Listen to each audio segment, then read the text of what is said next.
আজকে আমরা দেখব কিভাবে এনএসডি এর সার্টিফিকেট সংশোধন করা যায়। আপনারা বিভিন্ন অকুপেশনে এনএসডি এর লেভেল কমপ্লিট করছেন। অনেক সময় দেখা যায় যে রেজিস্ট্রেশনের সময় আমাদের নামের বানান বা বাবা মা এদের নামের বানানে ভুল হয়ে থাকে। তো এই ভুলটা কিভাবে সংশোধন করতে হয় এটা আমরা আজকে দেখব। ভুল সংশোধনের জন্য অ্যাপ্লিকেশন করার আগে আপনার কিছু ডকুমেন্ট রেডি থাকতে হবে। যেমন আপনার সার্টিফিকেটের যে সিরিয়াল নাম্বার এটা লাগবে। তো রেজিস্ট্রেশন করার পরে যখন আপনি রেজিস্ট্রেশন কার্ড হাতে পাবেন তখনই কিন্তু আপনি এই ভুলগুলো ধরতে পারবেন। কিন্তু আপনার সার্টিফিকেট পাবলিশ হওয়া পর্যন্ত অপেক্ষা করতে হবে আবেদন করতে হলে, কারণ সার্টিফিকেটের যে সিরিয়াল নাম্বারটা এটা দরকার হবে। আর আপনাকে আবেদন করতে হবে আপনি যে প্রতিষ্ঠানে অ্যাসেসমেন্ট দিয়েছেন ওই প্রতিষ্ঠান থেকে আবেদন করতে হবে। তো আপনি প্রথমে নিজের মতো করে একটা অ্যাপ্লিকেশন লিখবেন সার্টিফিকেট সংশোধনের জন্য। অ্যাপ্লিকেশনের ফরম্যাটটা আমি দেখিয়ে দিব। তো এই অ্যাপ্লিকেশন করার পরে যে প্রতিষ্ঠানে আপনি অ্যাপ্লিকেশন করবেন ওই প্রতিষ্ঠান ব্যবস্থা নেবে। প্রতিষ্ঠানের যে এসটিপির ইউজার আইডি পাসওয়ার্ড আছে সেখানে লগ ইন করে তারপরে এটা সংশোধনের জন্য আবেদন করতে হবে। তো আমি দেখিয়ে দিচ্ছি কিভাবে এই আবেদনটা করতে হবে। প্রথমে আমরা এনএসডি এর স্কিল পোর্টালে ঢুকবো। এনএসডি এর যে স্কিল পোর্টাল আছে এখানে আসলাম। তো এখান থেকে আমরা প্রোফাইলে ক্লিক করে ড্যাশবোর্ডে যাব। এখানে আপনি যদি লগ ইন করা না থাকে আগে থেকে তাহলে এখানে লগ ইন করতে হবে আপনাকে। যেমন আমি দেখাই দিই, এরকম আসবে। এরকম আসার পরে আপনি আপনার প্রতিষ্ঠানের ইউজার আইডি এবং পাসওয়ার্ড দিয়ে লগ ইন করতে হবে। এটা কিন্তু অবশ্যই প্রতিষ্ঠানের হইতে হবে, কারণ আপনারা যারা অ্যাসেসমেন্ট দিবেন তাদের কিন্তু এই আইডি পাসওয়ার্ড থাকবে না। এটা প্রতিষ্ঠানে যারা এইটা নিয়ন্ত্রণ করে এই পোর্টালে তারাই এটা করতে পারবে। আমি লগ ইনে ক্লিক করলাম। লগ ইনে ক্লিক করার পরে এটা হচ্ছে ড্যাশবোর্ড। তো বাম পাশে সার্টিফিকেট কারেকশন নামের একটা অপশন আছে নিচের দিকে, এখানে ক্লিক করতে হবে। করার পরে আমরা অ্যাপ্লিকেশন কারেকশন অ্যাপ্লিকেশন এখানে ক্লিক করব।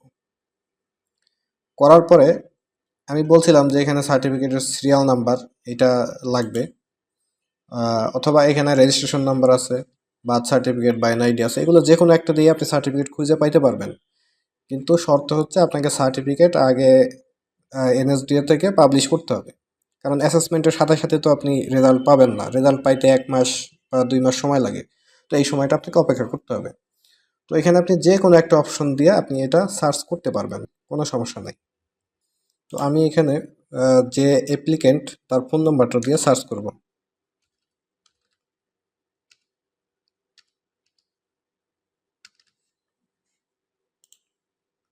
দেখেন সার্চ দেওয়ার পরে এই যে সার্টিফিকেটটা চলে আসছে, হ্যাঁ, তার তথ্য সহ। তো এখন আমাকে এইখানে অ্যাপ্লাই ফর কারেকশন এখানে ক্লিক করতে হবে। করার পরে এই যে ফর্মটা এই ফর্মটা আমাদের পূরণ করতে হবে। তো আপনারা ফর্ম পূরণ করার আগে যে বিষয়গুলো রেডি রাখবেন, যেমন এখানে আছে আপলোড কারেকশন অ্যাপ্লিকেশন। একজন ক্যান্ডিডেট যে সার্টিফিকেট কারেকশনের জন্য যে অ্যাপ্লিকেশন করবে সেই অ্যাপ্লিকেশনের যে অ্যাপ্লিকেশনটা সেটা আপনি এখানে আপলোড করবেন। সেটা অবশ্যই পিএনজি বা জেপিজি হইতে হবে, অর্থাৎ কিনা আবেদনপত্রটা আপনি স্ক্যান করে এখানে আপলোড করে দেবেন। এর সাথে এনআইডি আপলোড করতে হবে, এসএসসি সার্টিফিকেট আপলোড করতে হবে। এটা হচ্ছে প্রমাণ উৎস, এনআইডি এবং এসএসসি সার্টিফিকেট।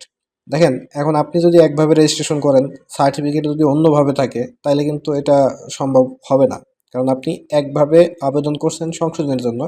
সার্টিফিকেটের যদি অন্যরকম থাকে তাহলে কিন্তু আপনার এটা গ্রহণযোগ্য হবে না। অবশ্যই সার্টিফিকেটের সাথে মিল রেখা আপনার এটা করতে হবে। আচ্ছা, তো এইখানের ফর্মটা পূরণ করার নিয়ম হচ্ছে আপনার এইখানে কারেন্ট ইনফরমেশন আছে, আর এইখানে আপনি যেটা সংশোধন করতে চান সেই ইনফরমেশনগুলো এখানে দিতে হবে। অর্থাৎ আপনার নাম, বাবার নাম, ইমেল, ফোন নাম্বার যেটাই আপনি সংশোধন করবেন ওইটা এই পাশে সংশোধিত যেটা হবে সেটা লিখে দিতে হবে। যেমন আমি এই যে ক্যান্ডিডেট আছে তার বাবার নামে ভুল আছে, আমি তার বাবার নামের কারেকশন করব। তো এই যে যে ঘরগুলা বাবার নাম বাদে বাকি ঘরগুলা এগুলো কিন্তু আমার কোনো কাজ করতে হবে না। আমি বাবার নামের ইংলিশ যে নাম সেই নামটা ভুল আছে এটা আমি চেঞ্জ করে এই বরাবর এইখানে এখানে আমি টাইপ করে দিব। অবশ্যই এটা সতর্কতার সাথে করবেন, কারণ একবার সংশোধন করতেছেন আবার যদি সেটা ভুল হয়ে যায় তত সমস্যা। আচ্ছা, আর এই একটাই সমস্যা ছিল আমার এই সার্টিফিকেটে, আর কোনো সমস্যা নাই, তাই আর বাকি কোনো কিছু আমাকে পূরণ করতে হবে না। এরপরে আমি নিচের দিকে যাওয়ার পরে আমি এই ফাইলগুলো আপলোড করে দেবো। এই ফাইলগুলো কিন্তু অবশ্যই 3 MBর নিচে থাকতে হবে, আর এটা জেপিজি বা পিএনজি হইতে হবে। তো আমি এটা আপলোড করে দিব এখন। আমি একটা একটা করে সবগুলা আপলোড করে দিচ্ছি।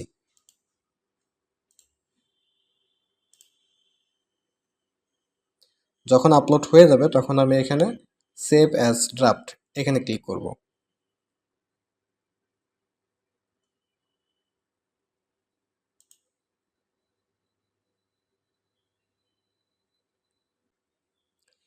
এরপরে আপনাকে যেটা করতে হবে, সার্টিফিকেট কারেকশনের জন্য যে পেমেন্ট, যে ফি দিতে হবে সেই ফি পেমেন্ট করতে হবে। তো এটা করার আগে আপনার এইখানে যত ইনফরমেশন আছে এটার একটা সামারি এখানে দেখা যাইতেছে। যেমন আমি ফাদার্স নেম কারেকশন করছি এখানে, এটা কারেকশনটা এখানে চলে আসছে, আর বাকিগুলো কিন্তু নো চেঞ্জ লেখা আছে, কারণ বাকিগুলো আমি কিন্তু চেঞ্জ করি নাই। ওকে, এই অবস্থায় যদি আপনার কোনো সংশোধনের প্রয়োজন হয় তাহলে কিন্তু আপনি ভিউ ডিটেলস বা নিচে থেকে এই যে কারেক্ট ইনফরমেশন, রিভার্স ইনফরমেশন এখান থেকে আপনি ঠিক করতে পারবেন। যদি মনে হয় যে সব ঠিক আছে তাহলে আপনি এখানে পে অ্যান্ড সাবমিট অ্যাপ্লিকেশনে ক্লিক করবেন।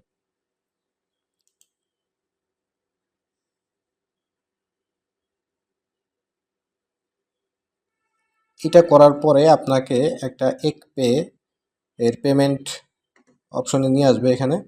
তো আপনি এখানে চাইলে মোবাইল ব্যাংকিংয়ের মাধ্যমে কার্ড, ইন্টারনেট ব্যাংকিং বা ওয়ালেট থেকে আপনি এটা পেমেন্ট করতে পারবেন। তো আমি এখান থেকে মোবাইল ব্যাংকিংয়ের মাধ্যমে করব, আমি বিকাশ থেকে করব তাই বিকাশ সিলেক্ট করে দিলাম। দেওয়ার পরে পেতে ক্লিক করলাম। করার পরে আমি এখানে বিকাশ নাম্বার দিয়ে দেব।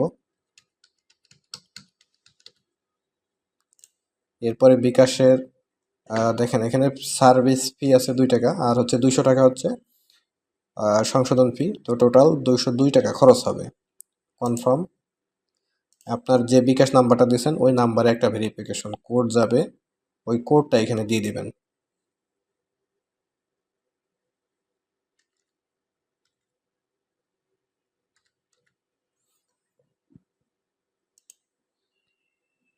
এরপরে বিকাশের পিন।